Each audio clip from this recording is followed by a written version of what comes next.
Sir ನಮಸ್ತೆ sir. ನಮಸ್ಕಾರ sir. ನಾವು ತರನಹಳ್ಳಿಯಿಂದ ನಂಜುಂಡಪ್ಪವ್ರು ಅಂತ. ನಾವು ಸರ್ವೆ ಇಲ್ಲಿ ಮಾಸ್ಟಡಿ ಕಡೆ ಒಂದು ಅರ್ಧ ಎಕರೆಗೆ ಅಡಿಕೆ ಹಾಕಿದ್ದೆ ಸರ್. ಸರ್ವೆ ನಂಬರ್ ಎಷ್ಟು? Survey number 63/7 sir. ಅದರಲ್ಲಿ ಎಷ್ಟು ಎಕರೆಯಲ್ಲಿ ಅಡಿಕೆ ಹಾಕಿದ್ರಿ ಬಾಳೆ ಅಂತ ಹೇಳಿ? ಅರ್ಧ ಎಕರೆಲಿ ಹಾಕಿದ್ವಿ ಸರ್.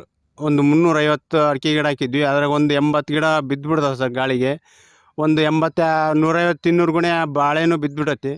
ನಿನ್ನೆ ಸಾಯಂಕಾಲ ಮಳೆ ಬಂದು ಭಾರಿ ಹಾನಿ ಆಗಿಬಿಡುತ್ತೆ ಸರ್. ಮತ್ತು ನಮಗೆ ಏನಾರು ತಾಲೂಕು ಮಟ್ಟದಿಂದ ಆಗಲಿ ಜಿಲ್ಲಾ ಮಟ್ಟದಿಂದ ಆಗಲಿ ಏನಾರಲ್ಲಿ ಶಾಸಕರಿಂದ ಒಂದು ನಮಗೆ ಪರಿಹಾರ ಒದಗಿಸ್ಬೇಕು ಅಂತ ಕೇಳ್ಕೊತೀನಿ.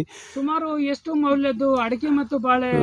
ಸುಮಾರು 1-1.5 ಲಕ್ಷ 2 ಲಕ್ಷದ್ದು ಹಾಳಾಗೈತೆ ಸರ್. ಮತ್ತೆ ಎಲ್ಲ ತುಂಬ ಭಾಳ ಸಾಲ ಮಾಡ್ಕೊಂಡು ಭಾಳ ಖರ್ಚು ಮಾಡಿದ್ದೆ ಸರ್. ಆಸೆ ಇಟ್ಕೊಂಡು ಎಲ್ಲ ಫಸಲಿ ಬಂದಿರೋದು ಎಲ್ಲ ಭಾಳ ಬಿದ್ದುಬಿಡತ್ತೆ. ಮತ್ತು ತೋಟಗಾರಿಕೆ ಇಲಾಖೆ ಬಂದು ಅವರು ನೋಡಿ ವೀಕ್ಷಣೆ ಮಾಡಿ ಏನಾರು ನಮಗೆ ಒಂದು ಸ್ವಲ್ಪ ಹಣವನ್ನು ಏನಾರು ಪರಿಹಾರ ಒದಗಿಸ್ಕೊಡ್ಬೇಕು ಅಂತ ನಾನು ಕೇಳ್ಕೊತೀನಿ ಸರ್. ನಮಸ್ತೆ. ನಮಸ್ತೆ ಸರ್.